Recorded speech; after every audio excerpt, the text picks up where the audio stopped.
Certaines personnes passent leur journée entourées de monde. Elles parlent, travaillent, échangent des messages, partagent des repas, rient parfois avec leurs proches, et pourtant, dès qu'un moment de silence apparaît, quelque chose d'étrange remonte à la surface.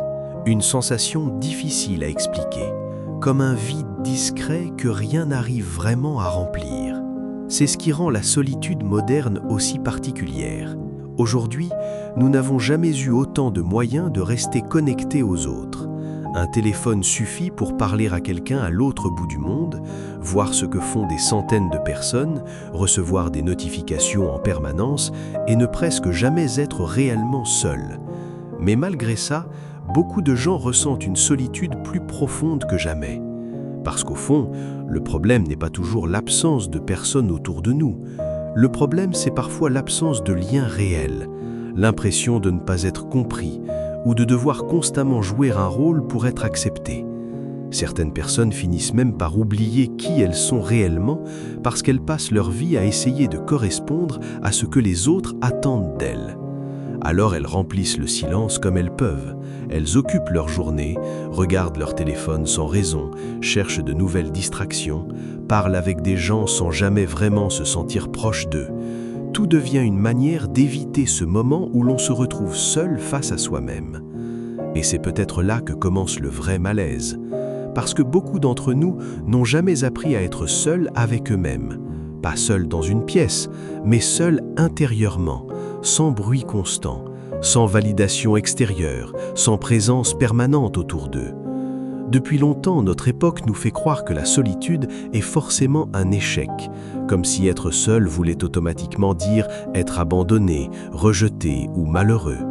Alors certains finissent par mesurer leur valeur au nombre de messages qu'ils reçoivent, à l'attention qu'on leur donne ou à la présence des autres dans leur vie.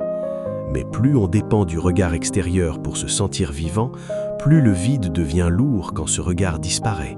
Et parfois, ce sentiment ne vient même pas du présent, il vient de beaucoup plus loin.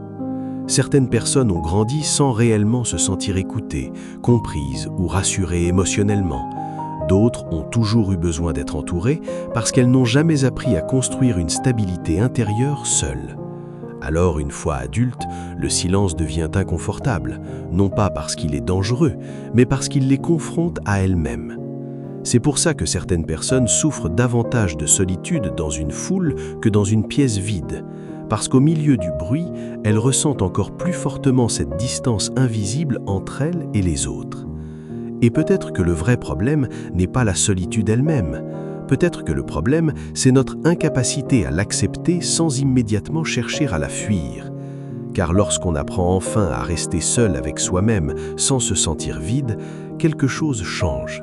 Le silence devient moins lourd, le besoin constant d'être validé diminue, et les relations deviennent plus sincères parce qu'elles ne servent plus uniquement à combler un manque intérieur. La solitude ne disparaît jamais complètement, elle fait partie de l'existence humaine, mais il y a une différence immense entre subir sa solitude et apprendre à vivre en paix avec elle.